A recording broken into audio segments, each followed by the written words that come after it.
A very good morning to all. आज इस topic से हम डील करने जा रहे हैं वो है एविडेंसेस ऑफ एवोल्यूशन। एविडेंस क्या होता है? एविडेंस का मतलब प्रूफ। प्रूफ किस चीज़ का? एवोल्यूशन का। एवोल्यूशन क्या होती है? एवोल्यूशन एक प्रोसेस है, लेकिन स्लो प्रोसेस है, जिसमें क्या होता है, हमारी बॉडी में कुछ चेंजेस आते हैं, जेनेटिक चेंजेस आते हैं।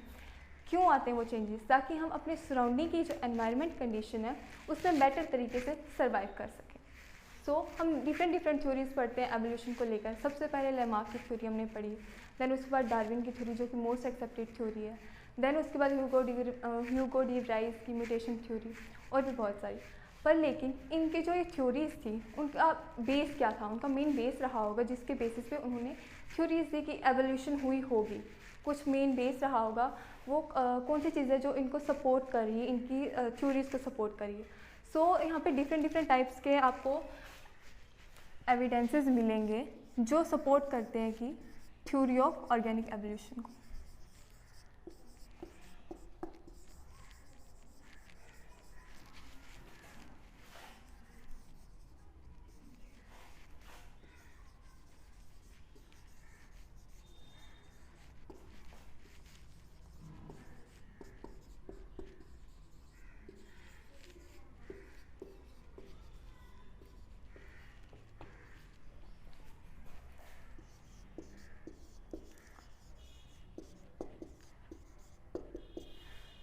जो एविडेंसेस हमें in the form of fossils मिले, हमने उन एविडेंसेस को बोल दिया पैलेंटोलॉजिकल एविडेंसेस।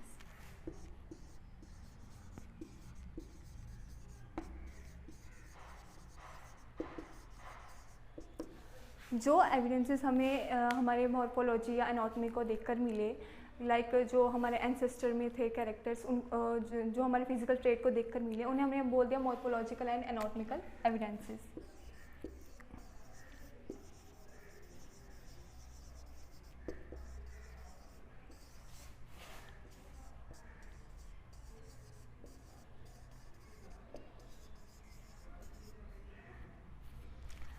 देन उसके बाद जो हमारे एम्ब्रियोनिक स्टेज, वर्टिब्रेट्स के एम्ब्रियोनिक स्टेज में कुछ सिमिलैरिटीज़ होती हैं उनके, तो वो क्या इंडिकेट करती है? वो भी एक एविडेंस के लिए, एवोल्यूशन के लिए एक एविडेंस है। तो उन एविडेंसेस को हम क्या बोलते हैं? Embryological evidence.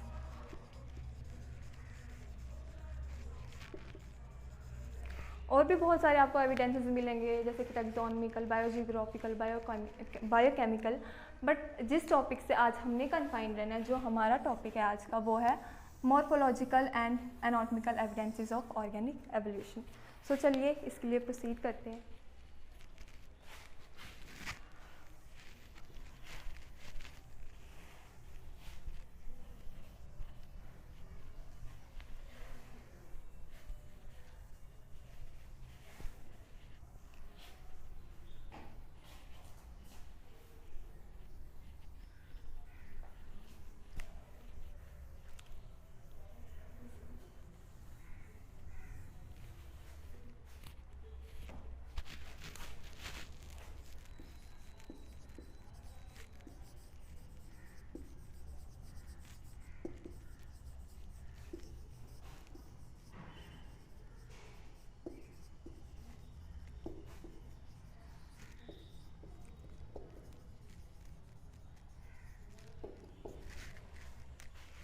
Morphological and anatomical evidences क्या होता है?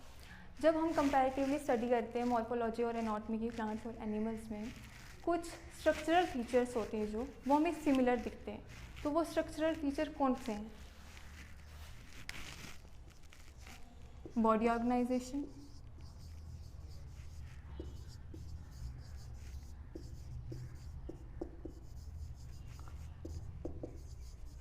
Gradual modification,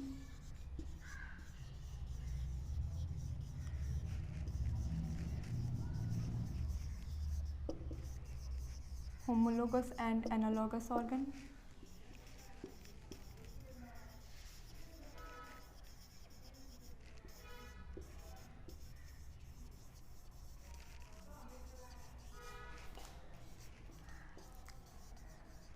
connecting links,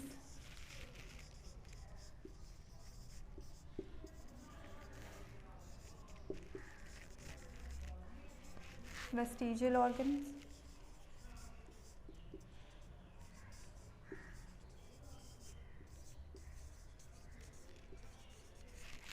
एटाविज्म।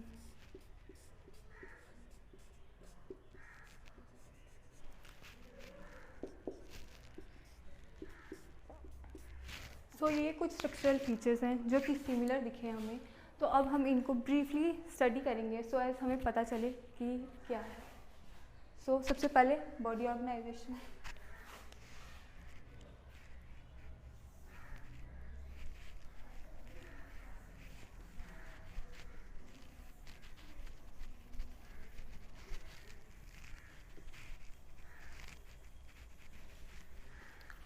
Body organisation का मतलब क्या होता है? Level of body buildup. जैसा कि हम सब जानते हैं हर एक लिविंग ऑर्गेनिज्म एक माइक्रोस्कोपिक यूनिट से बना हुआ है, दैट इज सेल्स।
ये जो सेल है ये एग्रीगेट करके टिश्यू बनाते हैं।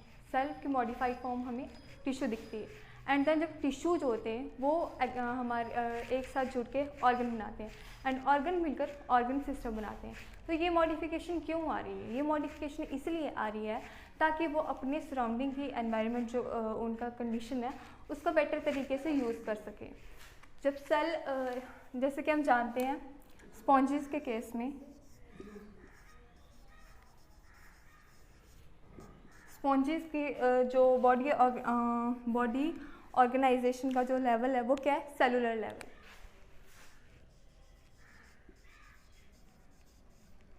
देन स्पॉन्जेस के बाद कौन आते हैं? हमारे सिलियंट्रेट्स। सिलियंट्रेट्स में हमें क्या दिखता है कि उनका जो लेवल ऑफ बॉडी बिल्डअप है वो क्या है? Tissue level.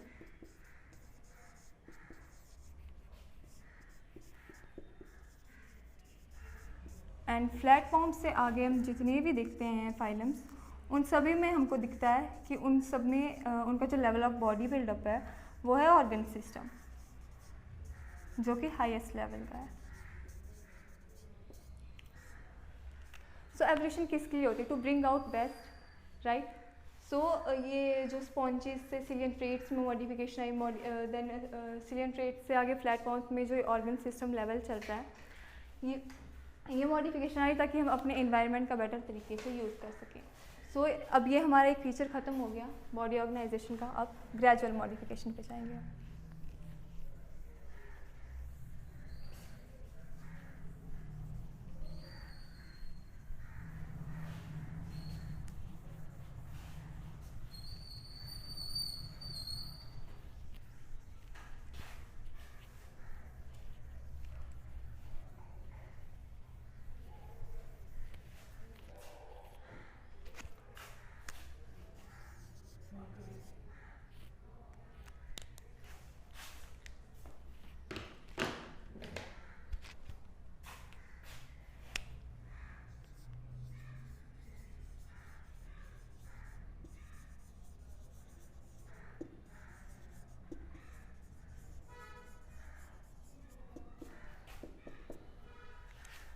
Gradual modification.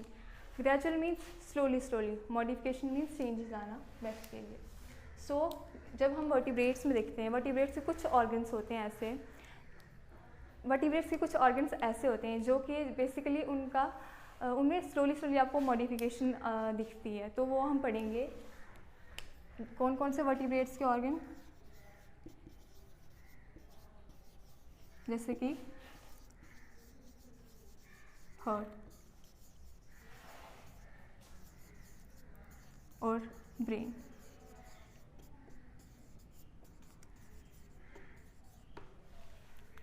सो वर्टिब्रेट्स में सबसे पहले कौन आती है हमारी फिशेस।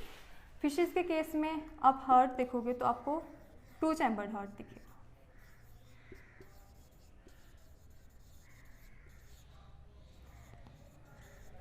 एक कॉरिकल और एक वेंट्रिकल। तो फिशेस के बाद कौन आते हैं हमारे एम्फीबियंस। फिशेस से इवॉल्व होकर आए हैं वो, जिसका एविडेंस ये है कि मतलब फिशेस से इवॉल्व होकर आए वो, और उनमें कितना 3 चैम्बर्ड हार्ट होता है, 2 ऑरिकल्स और एक वेंट्रिकल्स। देन एम्फीबियंस के बाद हमारे रेप्टाइल्स आते हैं।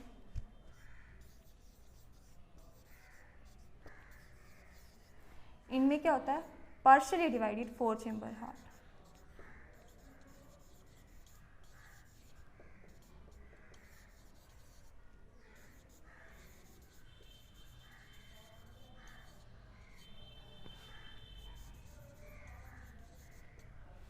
दो ऑरिकल्स होंगे और 2 पार्शियली डिवाइडेड वेंट्रिकल्स दिखेंगे। बट इसमें एक exception, that is crocodile. Crocodile के केस में आपको 4 चैम्बर हार्ट दिखेगा। और 4 चैम्बर हार्ट किस में होता है हमारे बर्ड्स और मैमल्स में। और जैसे अभी मैंने बोला कि क्रोकोडाइल एक एक्सेप्शन है जिसमें 4 चैम्बर हार्ट दिखता है।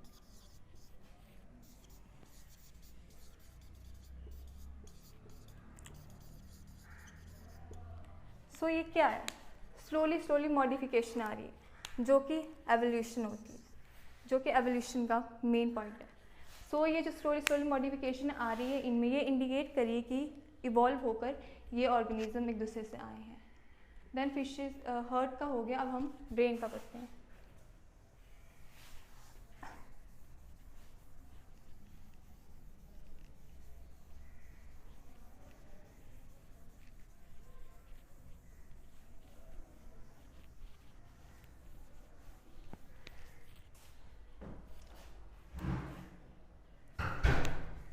ब्रेन, अगर हम वर्टिब्रेट्स में बात करें तो जो mid brain, fore brain, mid brain और हाइंड ब्रेन, बट लेकिन जो मॉडिफिकेशन में दिखने में आए हैं वो है हमारा सेरिब्रम और सेरिबलम। बेसिकली इनके साइज़ ही वेरी किया है। अगर आप फिशेज़ की बात करोगे तो फिशेज़ में आपको इनका साइज़ छोटा दिखेगा। देन एम्फीबियंस में थोड़ा सा बड़ा हो गया होगा, उसी तरह रेप्टाइल्स में बड़ा, फिर बर्ड्स में और मैमल्स में सबसे लार्ज साइज़ का आपको सेरिब्रम और सेरिबलम दिखेगा। तो हम जानते हैं कि सेरिब्रम क्या है, centre of higher mental activities, और सेरिबलम क्या है, सेंटर ऑफ कोऑर्डिनेशन। तो जितना बड़ा सेरिब्रम और सेरिबलम होगा उतनी अच्छे से बॉडी कोऑर्डिनेट कर पाएगी और उसका हायर मेंटल लेवल भी उतना ही अच्छा होगा। सो ये थे हमारे ग्रेजुअल मॉडिफिकेशंस के कुछ ऑर्गन्स। ये ऑर्गन आप बेसिकली होमोलोगस ऑर्गन्स में पढ़ते हो, बट इसको मैंने अलग से कैटेगराइज किया ताकि आप अच्छे से समझ सको। अब हम इसका नेक्स्ट फीचर पढ़ते हैं।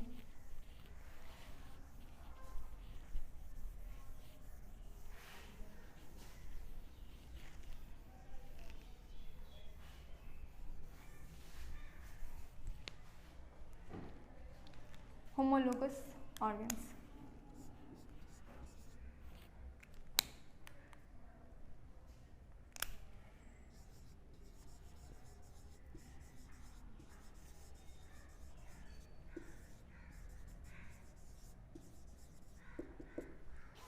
होमोलोगस ऑर्गन जानने से पहले ये जानना ज़रूरी है कि होमोलोगी का कंसेप्ट किसने दिया।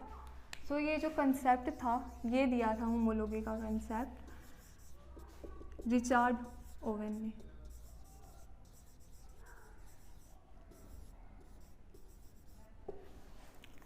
सो होमोलोगस ऑर्गन क्या होते हैं? डिफरेंट स्पीशीज़ में ये ऑर्गन देखने को मिलते हैं। डिफरेंट स्पीशीज़ में देखने में भी आपको ये डिफरेंट दिखेंगे और फंक्शन भी ये डिफरेंट परफॉर्म करेंगे, बट इनका जो similar basic origin that is anatomy same होगी। तो अगर हम सिंपल वर्ड्स में बोलें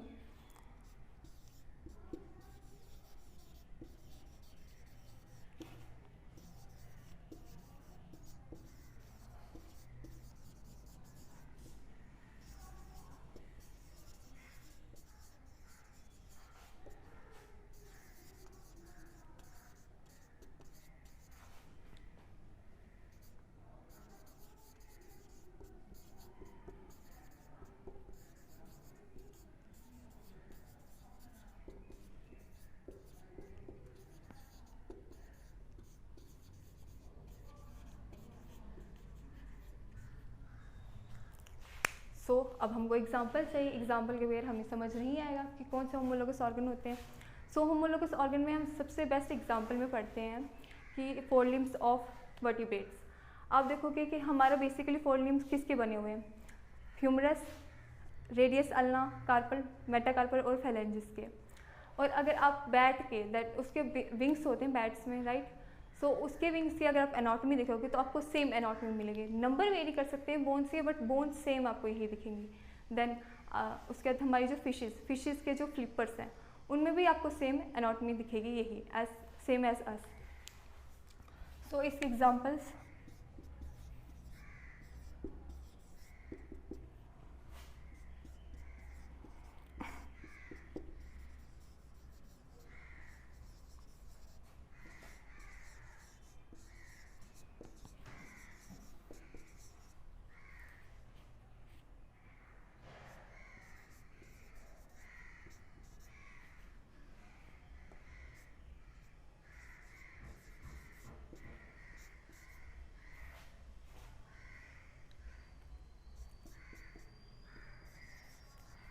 तो ये इनमें ऐसा क्यों है कि इनकी एनाटॉमी सेम है, because they have the common ancestry.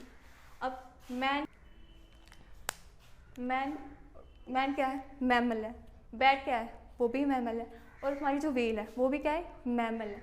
सो ये दे ऑल हैव द, ये तीनों एक ही ग्रुप से आई हैं, दैट इज मैमल से। इनकी नीड्स डिफरेंट थी, तभी इनको डिफरेंट ऑर्गन्स को डेवलप करना पड़ा एज पर दैट। सो ये एक कॉमन ग्रुप है इनका, एक कॉमन एंसेस्टर, जिससे ये डाइवर्ज हो रहे हैं, दूर दूर जा रहे हैं एक दूसरे से। तो जो हमारे ये जो होमोलोगस ऑर्गन होते हैं ये होते हैं बेस्ड ऑन डाइवर्जेंट एवोल्यूशन।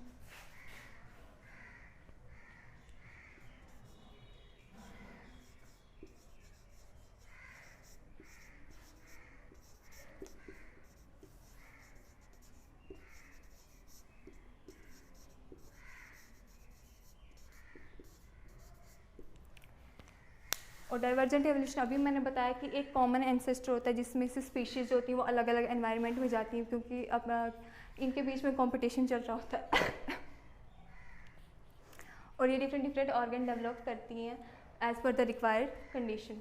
सो ये homologue is based on divergent evolution. तो अब हम इसके और एग्जांपल्स पढ़ते हैं, जैसे कि आप देखोगे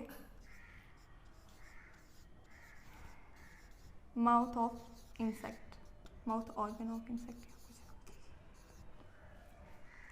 सो अगर हम इंसेक्ट की बात करें तो हाउस फ्लाई क्या करती है, दैट इज़ फूड को स्पॉन्जिंग के लिए अपना माउथ यूज़ करती है। मॉस्किटो किसके लिए, फूड को मतलब सक करने के लिए, ब्लड लिक्विड को सक करने के लिए वो यूज़ करता है। देन उसके बाद जो हमारा बटरफ्लाई वो साइफोनिंग ऑफ फूड के लिए यूज़ करती है।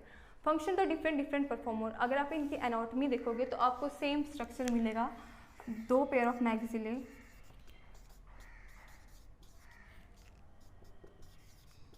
एक पेयर मैंडिबल का,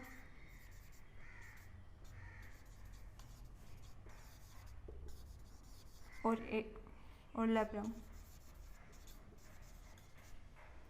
तो ये क्या इंडिकेट कर रहा है, इनको देखने में भी आप देखोगे तो आपको इनका माउथ भी अलग ही दिखने में लगेगा, फंक्शन भी डिफरेंट परफॉर्म कर रहा है, बट लेकिन इनकी कॉमन एंसेस्ट्री के कारण इनका जो सिमिलर एनाटॉमी है वो सेम है। देन इसमें अगर आप बोलोगे कि सिर्फ एनिमल्स में ही होता है, कि होमोलॉगी प्लांट्स में भी होती है।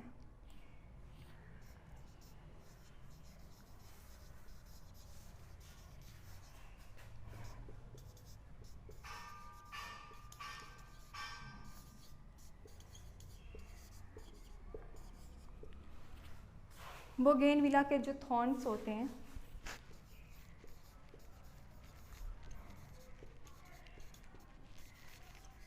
और जो कुकुरबिटा के टेंड्रिल्स होते हैं, they are basically homologous organs to each other. Homology है इन दोनों के बीच में, बिकॉज देखने में तो ऑब्वियसली थॉर्न और टेंड्रिल का कोई कंपैरिजन ही नहीं कि सेम होंगे, लेकिन जो इनके जो ग्रो करने की पोजीशन है दैट इज़ एक्सिलरी पोजीशन से बोगेनविला के थॉर्न भी ग्रो करते हैं और हमारे कुकुरबिटा के टेंड्रिल्स भी ग्रो करते हैं। सो ये था होमोलॉजी का कंसेप्ट, आई होप आपको समझ आई होगी। अब हम next organ that is analogous organ के लिए प्रोसीड करते हैं।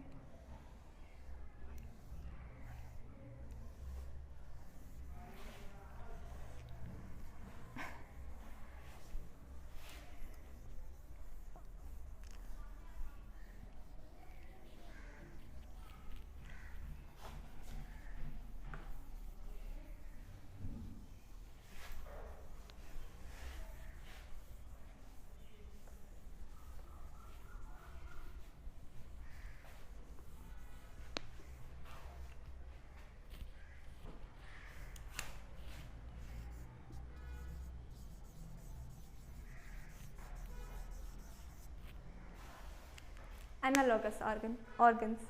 होमोलॉगस में हम क्या पढ़ते थे कि डिफरेंट स्पीशीज़ होती थी, वो डिफरेंट उनका कॉमन एंसेस्टर होता था, लेकिन वो देखने में अलग लगती थी, फंक्शन भी अलग परफॉर्म करती थी।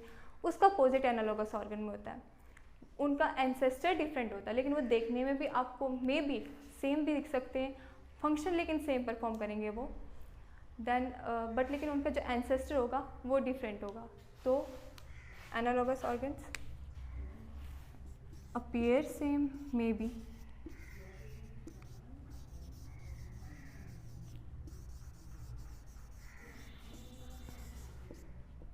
performing same function,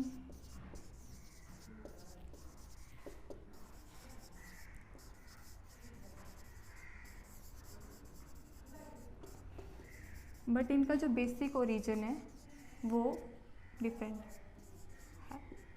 anatomy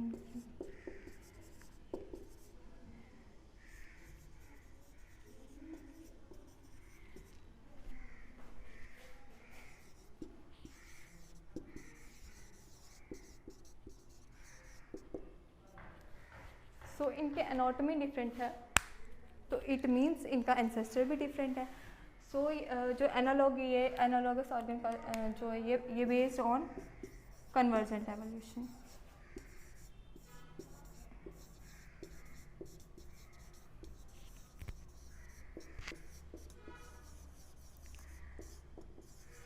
convergent evolution क्या होता है? ये एक टाइप होती है एवोल्यूशन की जिसमें डिफरेंट स्पीशीज़ जो होती हैं वो एक सेम एनवायरनमेंट में आती हैं, अपनी नीड को फुलफ़िल करने के लिए वो अपने वैसे ऑर्गन डेवलप करती हैं। मैं आपको एग्जांपल के थ्रू बताती हूँ। लाइक मैमल एक ग्रुप है, इसी तरह आर्थ्रोपोड्स एक ग्रुप है,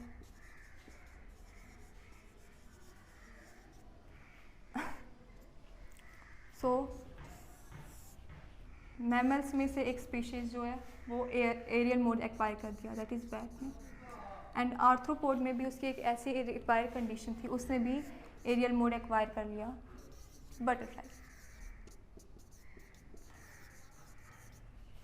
तो ये दोनों इनके एंसेस्टर तो अलग हैं बट ये सेम इन्वायरमेंट में आ रही हैं, ये कन्वर्ज हो रही हैं। उसमें क्या दूर दूर जा रही थी, सेम एंसेस्टर से दूर दूर जा रहे थे, उसमें ये अलग अलग एंसेस्टर से एक सेम एनवायरनमेंट में आकर कन्वर्ज हो रही हैं। तो इस टाइप की जो एवोल्यूशन होती है उसको हम कन्वर्जेंट एवोल्यूशन बोलते हैं। सो जो एनालॉगस ऑर्गन्स हैं वो बेस्ड ऑन कन्वर्जेंट एवोल्यूशन है। अब एग्जाम्पल इसमें भी चाहिए हमें।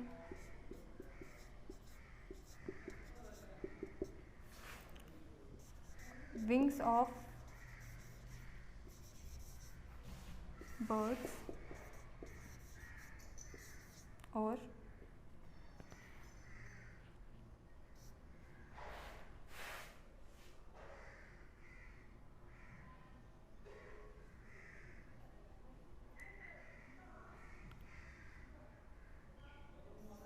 butterfly।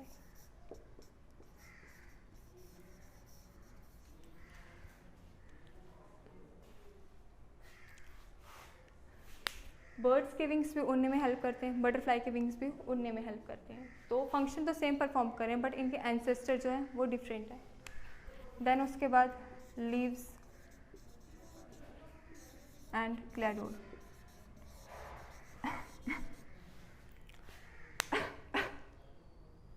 सॉरी, लीव्स का फंक्शन क्या होता है? फोटोसिंथेसिस करना। और इसमें जो ये क्लेडोड क्या स्टेम मॉडिफाइड हो जाती है इसमें to perform the function of photosynthesis. Function same perform करें बट है तो ये अलग अलग ना, ये एक लीव्स है और एक स्टेम है। Then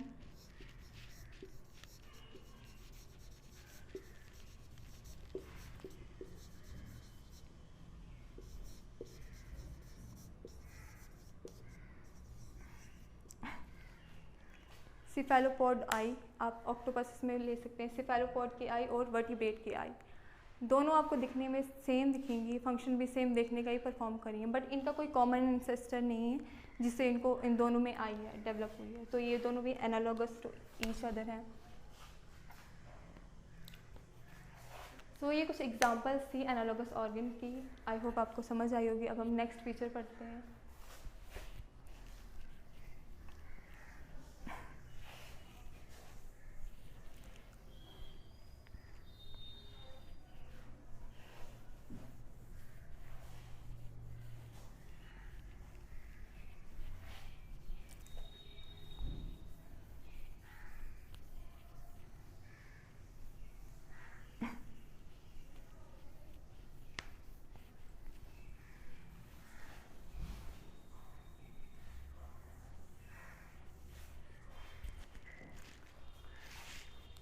Next feature is connecting links.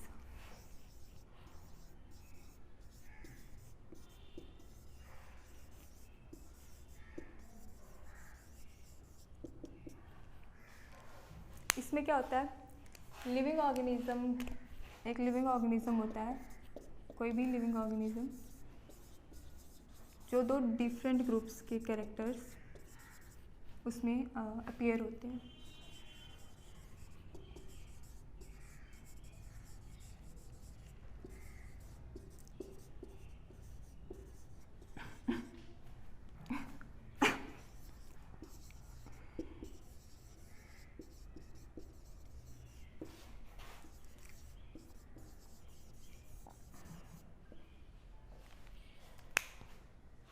तो इसकी एग्जांपल में हम पढ़ते हैं।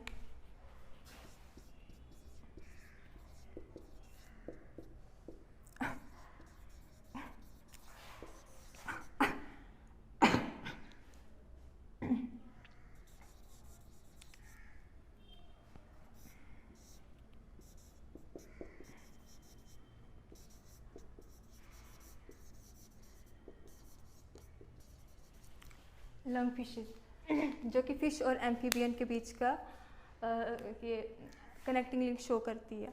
लंग्स जो हैं वो फिशेस में लंग्स नहीं होते for respiration, it is a characteristic feature of amphibians, but इसका प्रेजेंस किसी फ़िश में होना डिक्लेयर्स कि जो फिशेस हैं, जो एम्फीबियंस हैं वो फिशेस से इवॉल्व होकर आए हैं।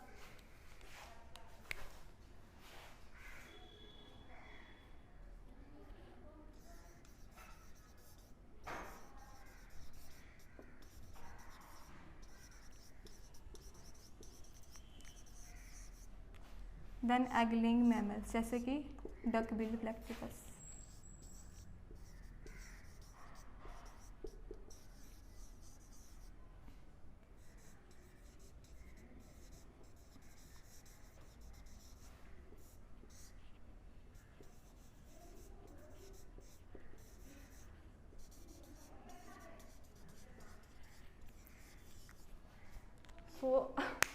जो डक बिल्ड प्लेक्टिपस है ये किसके बीच का कनेक्टिंग लिंक शो करता है, रेप्टाइल्स और मैमल्स का। हम जानते हैं कि मैमल्स का करेक्टरिस्टिक फीचर क्या है कि दे आर विविपेरस, बट ये डक बिल्ड प्लेक्टिपस एक ऐसा मैमल है जो कि एगले करता है, जो कि रेप्टाइल, जो कि इंडिकेट करता है कि जो मैमल्स हैं वो रेप्टाइल से इवॉल्व होकर आए हैं, बिकॉज ओविपेरस जो है वो रेप्टाइल्स का करेक्टरिस्टिक फीचर है।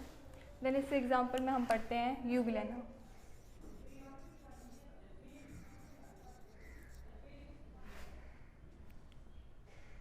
ये किसके बीच में शो करता है, प्लांट्स और एनिमल्स के बीच का कनेक्टिंग लिंक शो करता है।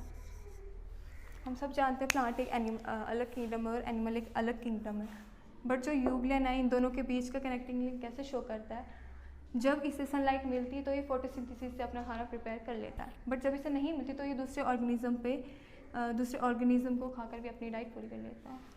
सो ये था हमारा नेक्स्ट कनेक्टिंग लिंक फीचर जो हमने ख़त्म कर दिया। अब हम नेक्स्ट फीचर पढ़ेंगे।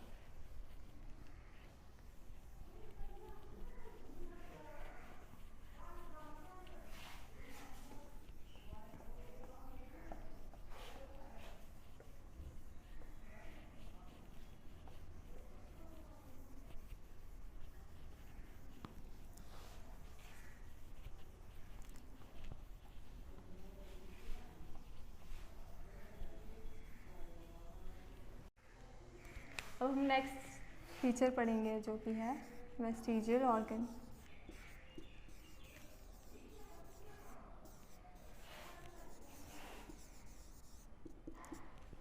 वेस्टिजियल ऑर्गन क्या होते हैं? वो ऑर्गन होते हैं जो ज़्यादा समय तक यूज़ में ना रहे हों। फॉर एग्ज़ाम्पल, अगर आप ह्यूमन बॉडी की सिर्फ बात करोगे तो आपको अबाउट 90 वेस्टिजियल ऑर्गन मिलेंगे।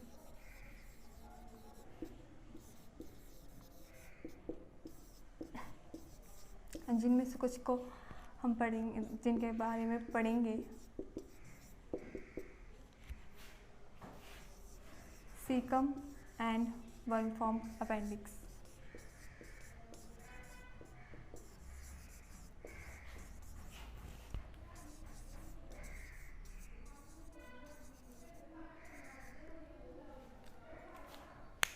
वर्मिफॉर्म अपेंडिक्स का क्या काम होता था?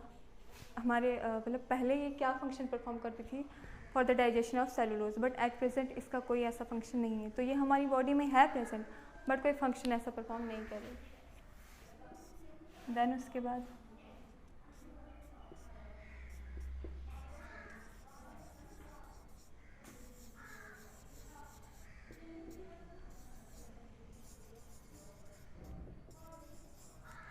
विजडम टीथ और कैनाइन्स।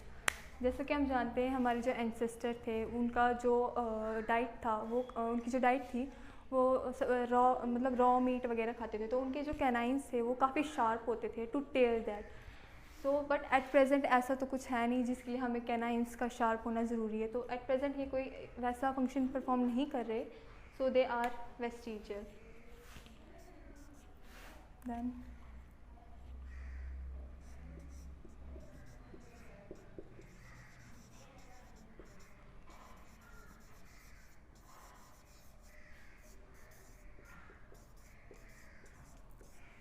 हमारे पिन्ना में ऑरिकुलर मसल्स जो होती थी हमारे एंसेस्टर में, वो पिन्ना को मूव करने में हेल्प करती थी।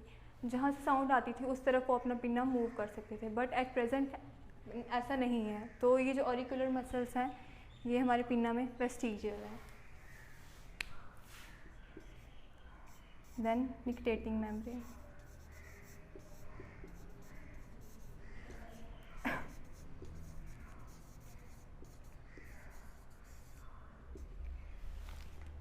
जैसा कि हम जानते हैं कि हम वर्टिब्रेट्स जो हैं फिशेस से इवॉल्व होकर आए, तो इसका मतलब हम पानी में रहते थे।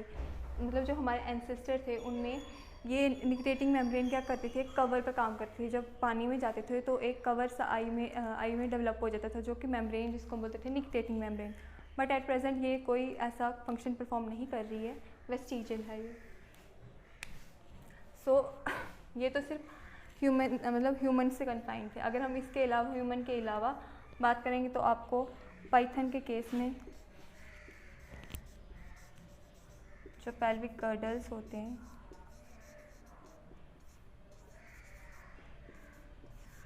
दे are also vestigial. So pelvic girdle का पाइथन की बॉडी में कोई ऐसा फंक्शन परफॉर्म तो करते नहीं। पेल्विक गर्डल का क्या काम पाइथन में? सो ये वेस्टिजियल ऑर्गन है पाइथन के। देन उसके बाद हॉर्स में स्प्लिंट बोन जो है उसकी वो वेस्टिजियल ऑर्गन है। सो ये था हमारा वेस्टिजियल ऑर्गन का कंसेप्ट। आई होप आपको समझ आई होगी। अब हम अपना नेक्स्ट फीचर पढ़ेंगे जो है एटाविज्म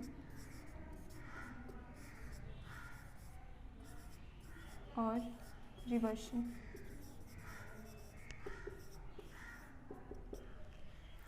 एटाविज्म या रिवर्शन में क्या होता है? हमारे कुछ एंसेस्टर्स के कैरेक्टर्स होते हैं वो सडनली रीअपियर हो जाते हैं। तो इसके एग्जांपल में हम पढ़ते हैं।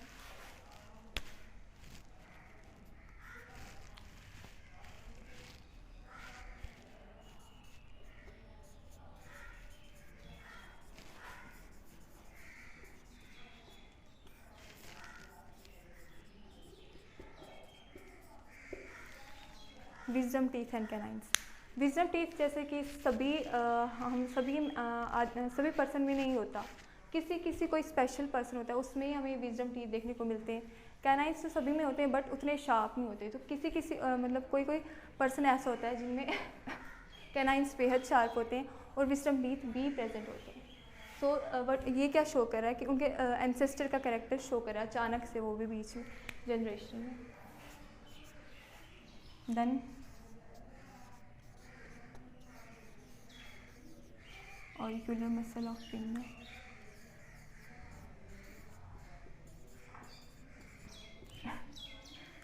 सो जैसे कि मैंने बोला था कि ऑरिकुलर मसल जो है वह वेस्टिजियल है, बट कई पर्सन ऐसे होते हैं जो कि अपना पिन्ना मूव अभी भी अपना पिन्ना मूव कर सकते हैं। सो उनमें क्या हो रहा है, ये एंसेस्टर का कैरेक्टर दोबारा से रीअपियर हो रहा है, तो वो ये एटाविज्म शो कर रहे हैं।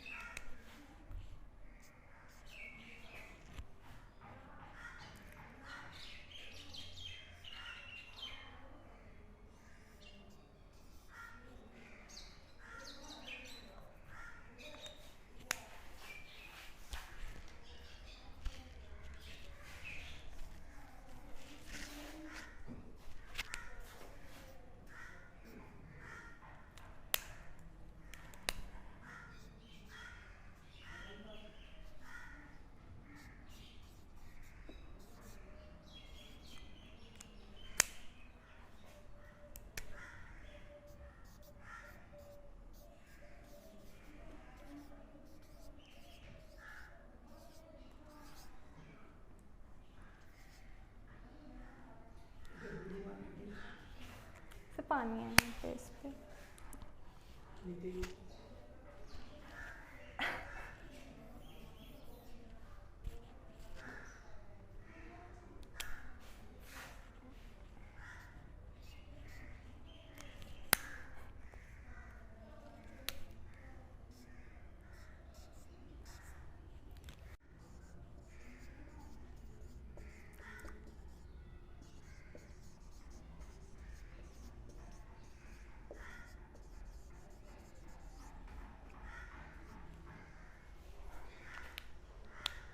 सो टेल बोन, कभी कभी ऐसा होता है कि कोई जब नया बच्चा पैदा होता है तो उसमें हमें टेल उसमें अपीयर हो जाती है। टेल बोन नहीं है, सॉरी टेल है इसमें सिर्फ। न्यू बॉर्न बेबी में टेल अपीयर हो जाती है एंड देन सर्जरी से उसे हटा दिया जाता है। देन उसके बाद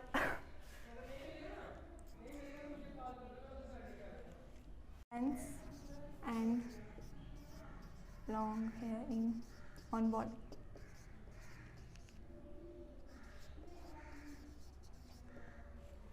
सो किसी पर्सन में आपको देखने को मिलेगा कि उनकी बॉडी में बेहद ज़्यादा घने बाल होते हैं, जो कि हमारे एंसेस्टर में जैसे कि फर उनमें बाल प्रेजेंट होते थे काफ़ी ज़्यादा so as to maintain the body temperature. So ये था हमारा आज का topic, morphological and anatomical evidences of organic evolution, जिसमें हमने बेहद सारे मतलब डिफरेंट फीचर्स को पढ़ा जो इंडिकेट करते हैं कि एवोल्यूशन हुई है। Thank you.